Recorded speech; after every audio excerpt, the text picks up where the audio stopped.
पिछले एपिसोड में हमने देखा था कि डोंगफेंग जो था उसकी कल्टीवेशन की प्रैक्टिस तैयार हो चुकी थी। अब वो अब से यहाँ पर स्वॉर्ड इमॉर्टल बनने की राह पर चल चुका था। सारे लोग उसको स्वॉर्ड इमॉर्टल बनने के किस तरह से तरीके होते हैं, किस तरह के टेक्निक को सीखा जाता है, सारी चीजों की डिटेल दे रहे थे। तो इस हिसाब से डोंगफेंग अपनी कल्टीवेशन शुरू कर चुका था। स्वॉर्ड इमॉर्टल बनने के लिए सबसे पहला स्टेप था उसका स्वॉर्ड मोमेंटम को सीखना। तो यहाँ पर सेकंड अंकल की बेटी उसको स्वॉर्ड मोमेंटम के बारे में सिखा रही होती है। तो इस वजह से डोंगफेंग यहाँ स्वॉर्ड मोमेंटम को भी सीख चुका था। और वो यहाँ पर सिर्फ एक नहीं बल्कि एक साथ तीन स्वॉर्ड मोमेंटम को क्रिएट कर पा रहा होता है, जिस चीज से वो खुद भी हैरान रह चुका था कि ये तो बहुत अच्छी बात है कि मेरा स्वॉर्ड मोमेंटम कितना अच्छी तरह से क्रिएट हुआ है। जिसके बाद यहाँ से ये एपिसोड शुरू होता है। तो इस एपिसोड की शुरुआत में सेकंड अंकल की जो बेटी थी वो यहाँ डोंगफेंग के स्वॉर्ड मोमेंटम को देखकर कहने लग जाती कि अरे वाह, बड़ा कमाल का ही था, लेकिन फिर भी तुम मेरे सामने टिक नहीं पाओगे। तो वो दोबारा से यहाँ पर डोंगफेंग के साथ फाइट करना शुरू कर चुकी थी। पर साथ ही साथ वो खुश भी बहुत ज्यादा होती कि डोंगफेंग, तुमने जो अपना ये स्वॉर्ड मोमेंटम बनाया है ना, ये बहुत अच्छा है। तुमने आखिर इतना सिर्फ 3 दिनों के टाइम के अंदर ही स्वॉर्ड मोमेंटम को कैसे क्रिएट कर लिया। तुम्हें पता है स्वॉर्ड मोमेंटम सीखने के लिए ना करीब डिसाइपल को 8 से 9 महीने लग जाते हैं। मुझे खुद यहाँ पर करीब 8 महीने का टाइम लग गया था सिर्फ रिवर वाले स्वॉर्ड मोमेंटम को सीखने में। मास्टर की ट्रेनिंग लगती है, बहुत ज्यादा हार्ड मेहनत करना पड़ता है, तब जाकर 8 से 9 महीने में स्वॉर्ड मोमेंटम सीखा जाता है। लेकिन तुमने तो सिर्फ 3 दिन में ये कारनामा कर दिखाया। मानना पड़ेगा तुम्हारे अंदर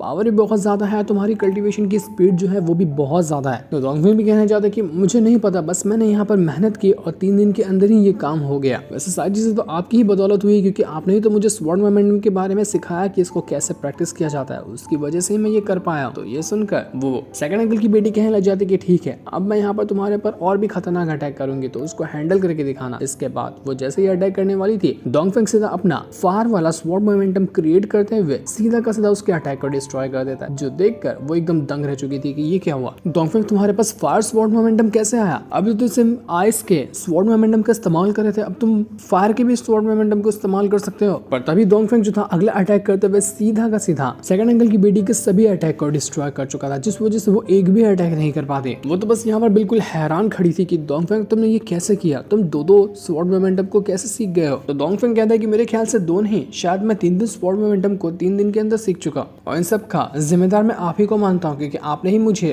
ट्रेनिंग दी, तो उसकी बदौलत मैं यहाँ पर ये कर पाया। तो सेकंड अंकल की बेटी कहना चाहती है कि डोंगफेंग तुम्हारी जो कल्टीवेशन की स्पीड है ना, नॉर्मल से करीब हजारों गुना ज्यादा होगी। तुम्हें बस थोड़ा सा और टाइम चाहिए, थोड़ा और टाइम लगाकर अपनी कल्टीवेशन पे तुम ध्यान दोगे ना, तो मैं गारंटी से कहती हूँ कि तुम्हारे जितना स्ट्रॉन्ग बंदा इस दुनिया में कोई नहीं होगा। क्योंकि आज तक मैं किसी ऐसे इंसान से नहीं मिली थी जिसकी कल्टीवेशन इतनी स्पीड से बढ़ती हो जितने की तुम्हारी बढ़ रही है। क्या तुम भी मुझे अपनी कल्टीवेशन का राज बताओगे? क्योंकि मुझे भी प्रैक्टिस करनी है। लेकिन डोंगफेंग कहता है कि मुझे तो नहीं पता, ये ऐसे ही हो गया, जबकि उसको पता था कि ये कैसे हुआ। क्योंकि जब उस स्टोन के अंदर रहने वाली एंजल ने उसको 7 स्वॉर्ड स्पिरिट दी थी, तो हर एक के एलिमेंट की वजह से यहाँ पर डोंगफेंग अपने 3 एलिमेंट के स्वॉर्ड मोमेंटम को बड़ी आसानी के साथ सीख चुका था। अगर वो कोशिश करे तो पूरे के पूरे 7 एलिमेंट के स्वॉर्ड मोमेंटम को वो क्रिएट कर सकता है। ये कारनामा उसे टेक्निक की वजह से हुआ था, लेकिन डोंगफेंग अभी यहाँ पर किसी को बताना नहीं चाह रहा था। इसलिए उसने कह दिया कि मुझे खुद नहीं पता कि ये इतनी जल्दी कैसे मेरे पास स्वॉर्ड मोमेंटम आ गया। तो ये सुनकर सेकंड अंकल की बेटी डोंगफेंग को कुछ और भी स्वॉर्ड टेक्निक वगैरह देती है। वो उससे कहती है कि ये लो और इसको भी प्रैक्टिस करो। जब तुम्हारी कल्टीवेशन इतनी स्पीड से बढ़ी रही है तो तुम इसको भी क्यों ना प्रैक्टिस कर लो। हो सकता है कि इन टेक्निक में भी तुम जल्दी से जल्दी मास्टरी हासिल कर लो, तो फिर ये बहुत अच्छी बात हो जाएगी तुम्हारे लिए। और अगर कुछ डाउट लगता है ना, तो जाके फादर से या फिर मास्टर से जाकर पूछना, क्योंकि मैं अभी क्लोज डोर कल्टीवेशन में जाने वाली हूँ। 10 महीने बाद एक स्वॉर्ड कॉम्पिटिशन होगा हमारे ही स्वॉर्ड सेक्ट में, तो मुझे उसकी तैयारी करनी है। क्योंकि स्वॉर्ड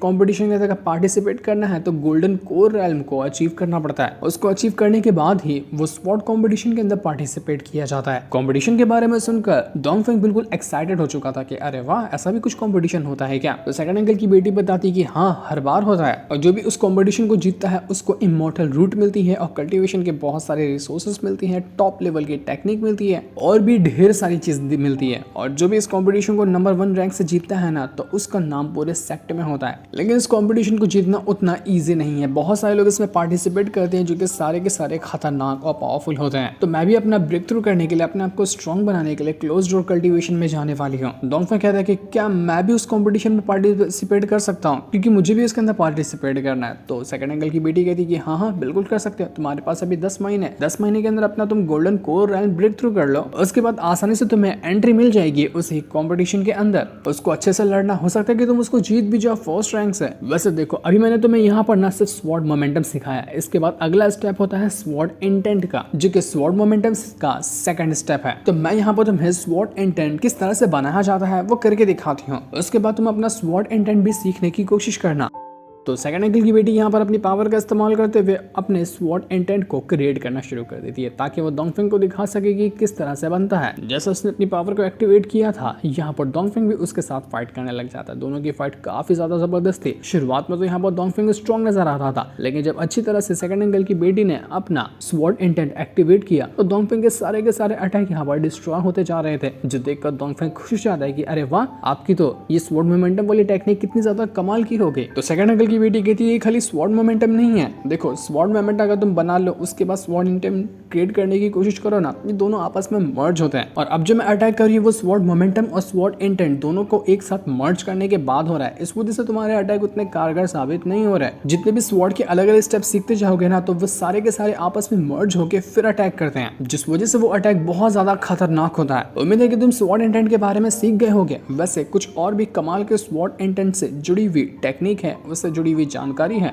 जो कि क्लाउड माउंटेन के ऊपर बड़े बड़े स्टोन हैं वहां पर लिखी हुई होगी। तो अगर कभी तुम्हें स्वॉर्ड इंटेंट क्रिएट करने में डाउट लगे ना, तो वहां जाना और वहां से थोड़ा नॉलेज गेन कर लेना। तो जहां पर भी तुम अटक रहे होगे उससे तुम्हारी अंडरस्टैंडिंग बढ़ जाएगी और तुम स्वॉर्ड इंटेंट को अच्छी तरह से सीख पाओगे। जो सुनकर डोंगफेंग काफी ज्यादा खुश हो चुका था। ये तो बहुत अच्छी बात है, अब मैं यहाँ पर अपना स्वॉर्ड इंटेंट को भी क्रिएट करने की कोशिश करूंगा। इसके बाद वो घर पे आकर तुरंत ही स्वॉर्ड इंटेंट को बनाने की कोशिश कर रहा था। वो कहने लग जाता है कि 10 महीने के अंदर कॉम्पिटिशन है, तो मुझे अपना ब्रेक थ्रू करना है, खुद को स्ट्रॉन्ग बनाना है ताकि उस कंपटीशन को मैं फर्स्ट रैंक से जीत सकूं। तो सबसे पहला स्टेप उसका वही था कि वो जाकर अपना स्वॉर्ड इंटेंट क्रिएट करे। तो वो स्वॉर्ड इंटेंट क्रिएट करने में लगा होता है। काफी देर की मेहनत के बाद भी वो इस चीज में कामयाब नहीं हो पा रहा था। तो ये देखकर डोंगफेंग सोचने पड़ जाता है कि लगता है अब क्लाउड माउंटेन में जाना ही पड़ेगा। वहां पर जाने के बाद ही स्वॉर्ड इंटेंट से जुड़ी हुई कुछ और जानकारी मुझे मिलेगी, और वो जानकारी अगर मुझे मिलती है तो उसकी मदद से मैं अपना स्वॉर्ड इंटेंट को अच्छे से क्रिएट कर पाऊंगा। कुछ देर और मेहनत करने के बाद भी जब उसको सफलता हाथ नहीं लगती तो वो कहता है कि बस बहुत हो गया, अब यहाँ पर अपनी मेहनत को वेस्ट करने से अच्छा है कि मैं उसी क्लाउड माउंटेन पे चला जाऊँ, वहां जाकर स्टडी करता हूँ थोड़ी स्वॉर्ड इंटेंट के बारे में, फिर आकर इसको प्रैक्टिस करूंगा। तो इसके बाद वो बाहर निकल कर आ चुका था जहाँ पर सेकंड अंकल की छोटी बेटी होती है, क्योंकि इसके बड़ी बहन तो क्लोज डोर कल्टीवेशन में चली गई, अब बस यही बची हुई थी। तो डोंगफेंग उससे कहता है कि क्या तुम्हें पता है वो क्लाउड माउंटेन कहाँ पर है? तो छोटी बच्ची कहती है कि हाँ बिल्कुल पता है ना मुझे, मैं तुम्हें वहां पर ले जा सकती हूँ। तो वो डोंगफेंग को क्लाउड माउंटेन के पास ले जा रही थी। जैसे ये लोग यहाँ पर आए थे, वहां पर कुछ गार्ड्स मौजूद होते हैं जो किसी को भी अंदर जाने की परमिशन नहीं देते। वो सबसे पहले यहाँ पर डोंगफेंग से उसका बैच मांगते हैं, क्योंकि जो भी इस सेट को ज्वाइन होता है उसको बैच मिलता है। तो डोंगफेंग तुरंत अपना बैच दे चुका था। तो जैसे बैच वो लोग चेक करते हैं, उनको पता चलता है कि हाँ ये डोंगफेंग हमारे ही सेट का बंदा है, तो वो उसको अंदर जाने की परमिशन दे देते हैं कि तुम अंदर जा सकते हो। तो इसके बाद डोंगफेंग जो था वो अंदर आकर पहुंच चुका था। यहाँ पर आने के बाद वो उन पत्थरों को ढूंढ रहा होता है कि कहाँ पर स्वॉर्ड इंटेंट के बारे में अच्छी तरह से जानकारी लिखी होगी, ताकि उनकी मदद से वो अपनी अंडरस्टैंडिंग को बेहतर कर सके। छोटी बच्ची कहने लग जाती है कि तुम्हें पता है यहाँ पर जो स्वॉर्ड की टेक्निक वगैरह लिखी है ना, वो पहले के टॉप लेवल के एक्सपर्ट्स ने लिखी है। जब वो कल्टीवेशन करके पूरा अच्छे से एक्सपर्ट हो जाते थे तो वो मरने से पहले अपनी सारी जानकारी को पत्थरों पे लिख दिया करते थे। वही सारे पत्थर यहाँ पर रखें तो सेट के कई सारे डिसाइपल आते हैं, यहाँ पर ट्रेनिंग करते हैं और उन लिखावट से खुद की प्रैक्टिस को और ज्यादा बेहतर बनाते हैं ताकि कल्टीवेशन को और अच्छे से किया जा सके। तो डोंगफेंग भी यहाँ पर ऐसे ही कुछ पत्थरों को ढूंढने में लगा हुआ था। पर जैसे वो थोड़ी दूर आ रहा होता है, वहां पर 3 बंदे आकर पहुंच जाते हैं जो डोंगफेंग को देखकर कहने लग जाते हैं कि तू तो वही डोंगफेंग है ना जिसको मास्टर ने यहाँ इस स्वॉर्ड सेट के अंदर घुसेड़ दिया। तो अपने क्लान का सबसे घटिया बंदा जो अपने क्लान के कितने सारे मेंबर को बचा नहीं पाया, वही डोंगफेंग है ना। तो